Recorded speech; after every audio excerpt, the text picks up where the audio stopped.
Hello, everyone. My name is Brian Alberto Ignacio. Spanish people have very long names, it's kind of for some reason. I am part of the Espressif. We make chips for Wi-Fi and Bluetooth, such as this one here. Just a bunch of modules. Uh, and today we're going to talk a little bit about ESP-Tool.js and what it is and what do we use it for and why it might be of interest for you. Okay. Um, so first, a little bit about Espressif systems. We make AIoT chips, AI because you can use a bunch of libraries to do certain edge with AI on the chips.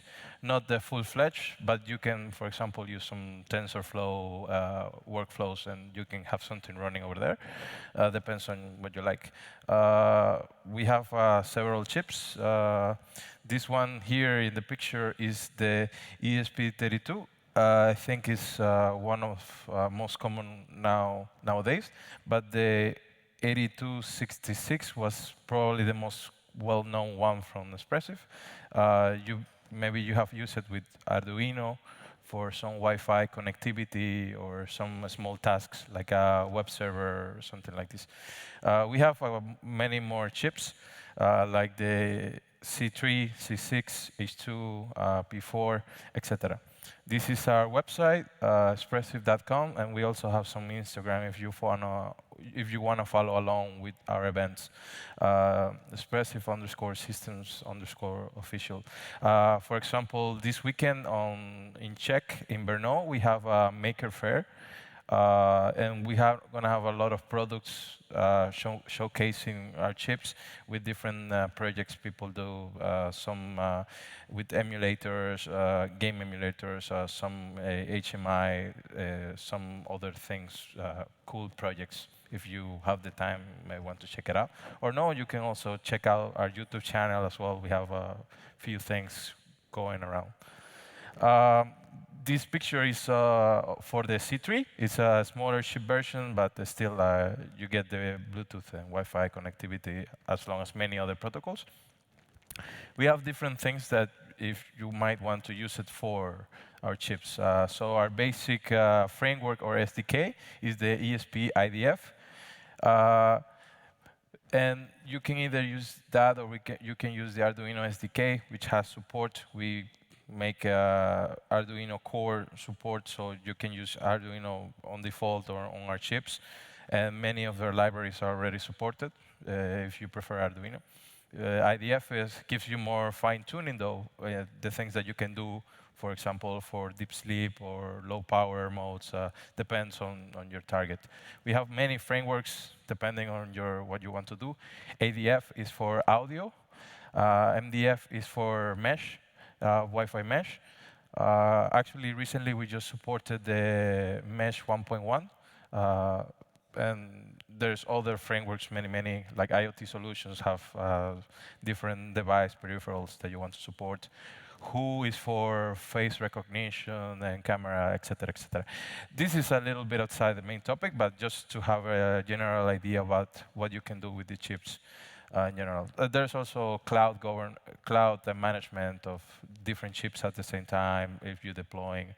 Many things you can do, for example, with Rainmaker and other projects like Zero Code if you just want to get a bunch of light bulbs, can control it from your mobile phone, etc. Sorry. From our team, we currently have support for two main IDEs. We have a VS Code extension. The IDF is supported with the VS Code extension. Allows you to do several basic tasks. Also, we have support for we have something called Espressif IDF IDE, which is basically Eclipse CDT implemented, and we just added some logic for our own. We have a lot of CMake and some other tooling to help you develop with our chips. But we also have Theia. and we're using Theia to make something like a web IDE. Mostly, we were trying to do a project that we can have some sort of, for example, for workshops or something without low setup. So we deploy Theia on a Docker image, and we just have everything configured with the Docker image for IDF. And we added Theia on top, so you don't have to configure anything. You just use it. And it's basically same idea experience with VS Code, but you have Theia open source. And this will take us to the current project. ESP-Tool.js allows us to communicate. It's a serial flasher utility to connect with our chips, with Espressif chips. Initially, we had this esp-tool.py, which was a Python script, which we ship with the ESP-IDF SDK, and that allows us to handle the serial flash, do serial operations like erase flash, write the flash, connect to the serial device, monitor the device, etc. But then we implemented ESP-Tool.js using the Chrome WebSerial, using the Web API, the WebSerial. And although it's not full implementation of ESP-Tool.py, because in ESP-Tool.py we have espfuse, espsecure.py that allows you to do more advanced operations. We are currently taking ESP-Tool.js and we're trying to do more stuff over WebSerial. This ESP-Tool.js is released using the WebSerial API and mostly for Chrome and Microsoft Edge, basically Chrome on the bottom. This is a few things you can currently do with the ESP-Tool.js. Is you can connect your chip to any WebSerial supported browser, you can flash your device, you can monitor your device, you can reset, you can erase the flash, you can do several kinds of reset, custom reset, etc. And this is the repo for this current project. The ESP-Tool.js is also released as a NPM package. We did recently rewrite it on TypeScript. We had supported for other libraries. And the idea is that more people can use it. Here is some example projects that are currently using ESP-Tool.js. Maybe you have heard of them, maybe not. ESP Home is one of the group that uses our chips for home controlling, for support. And they have these ESP web tools that allows you to flash several applications, already compiled binaries, for example, to control lighting, to control some sounds, some motors, etc.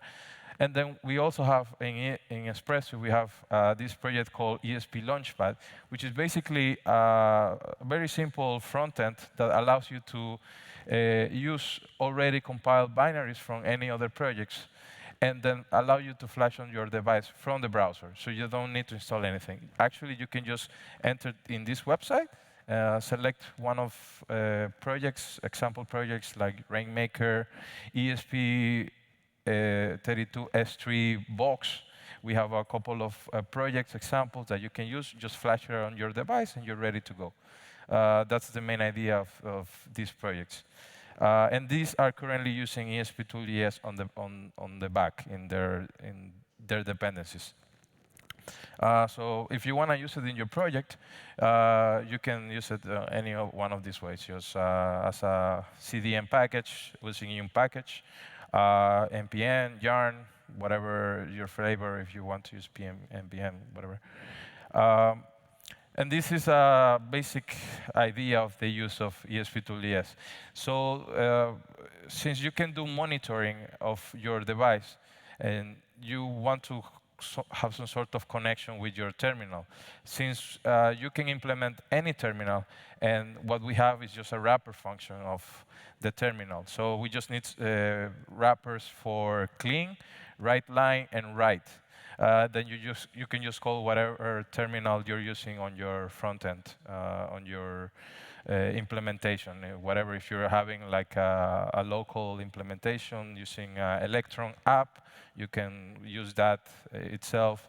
Or if you're using something in the browser like Xterm or something like this, you can just use it inside here. And that will work. We just send it to the ESP tool.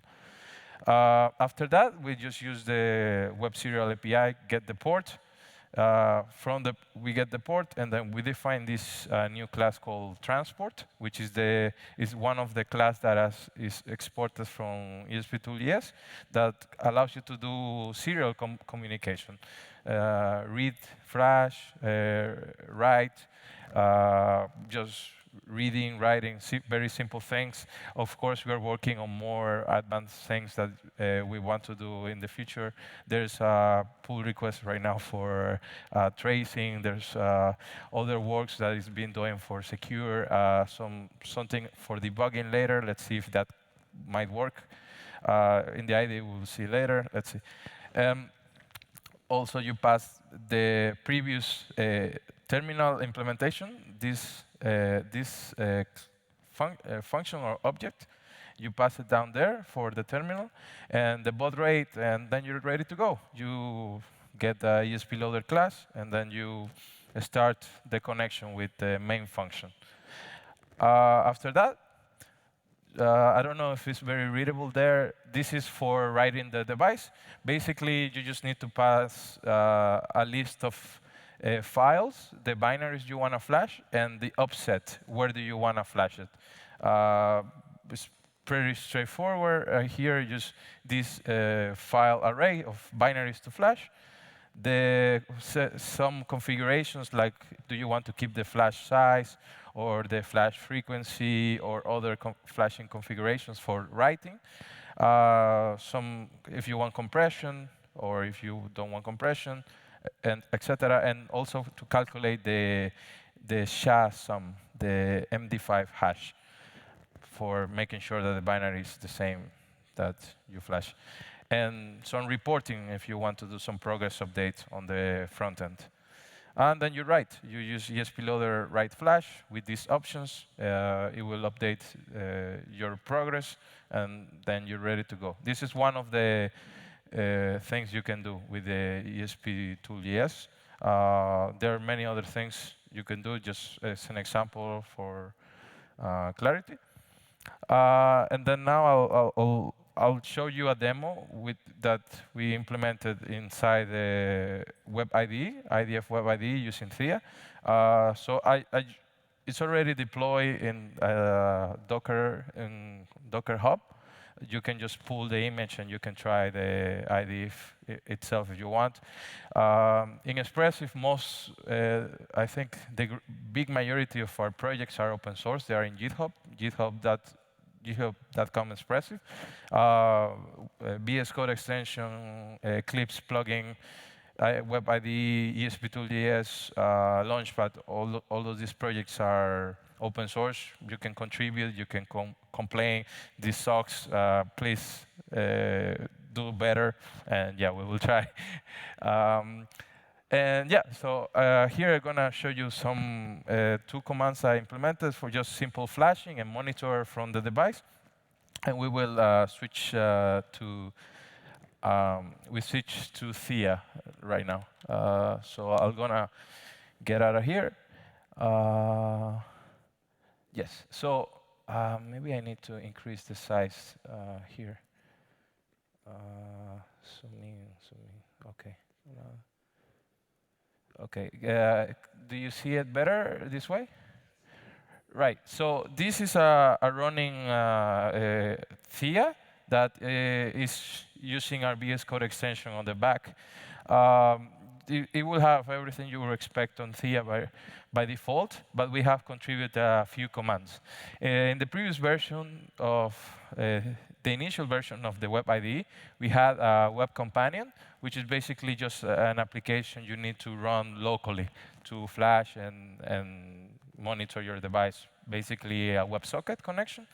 But now, since WebSerial is available, it allows you to bypass that local tool. This is a great advantage compared to VS Code, for example, because VS Code doesn't give you WebSerial access unless for example, your extension is a web extension and it's just running as a web worker. So your normal extension cannot access the WebSerial, so you cannot flash from your front end. But if you make a web extension, which is running as a web worker, it's possible. But you need to use their API, which was contributed by one of the, I think it's one of the ARM developers. Yes! I think, yeah, you replied to my question when I was asking about this. Yes. So nice to meet you. And that's it. So we did it on Theia because it's easy, it's there, and we can customize it.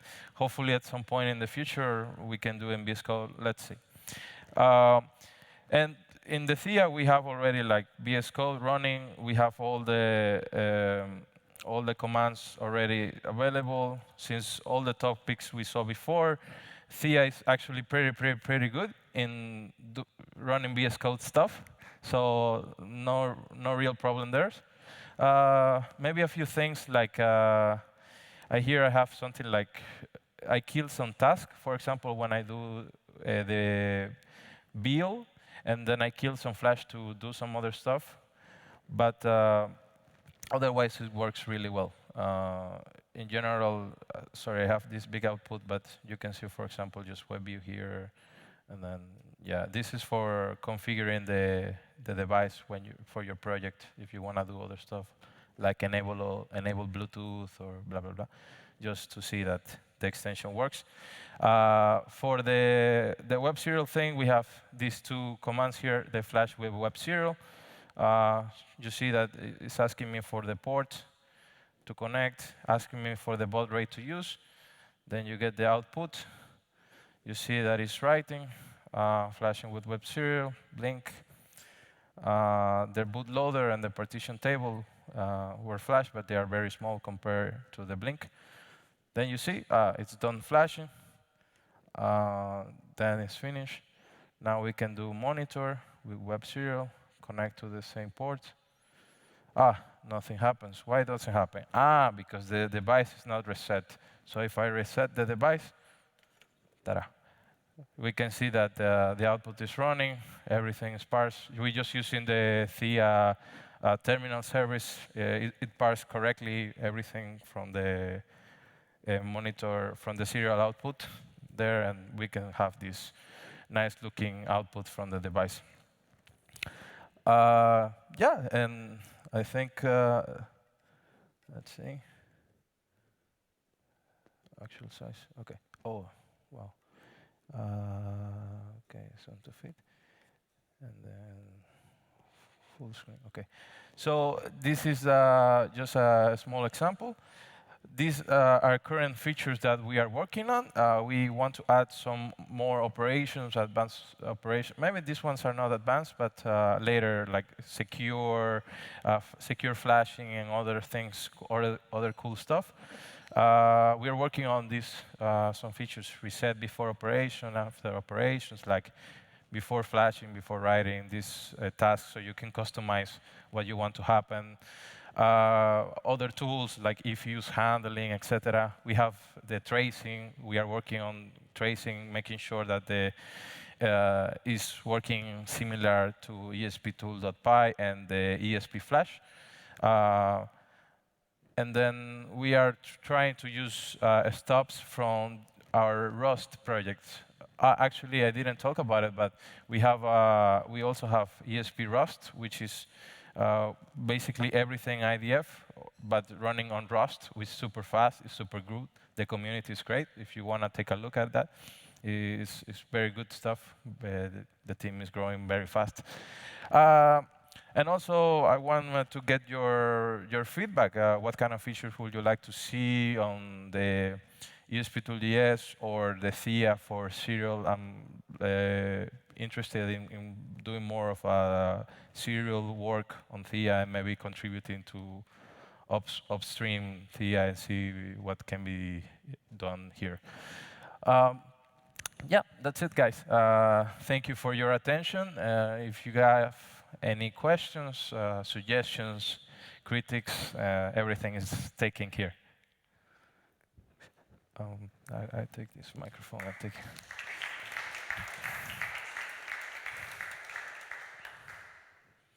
Just a question. Okay. So does the serial port allow you to do debug operations, or do you have support or plans for support for debugging your targets?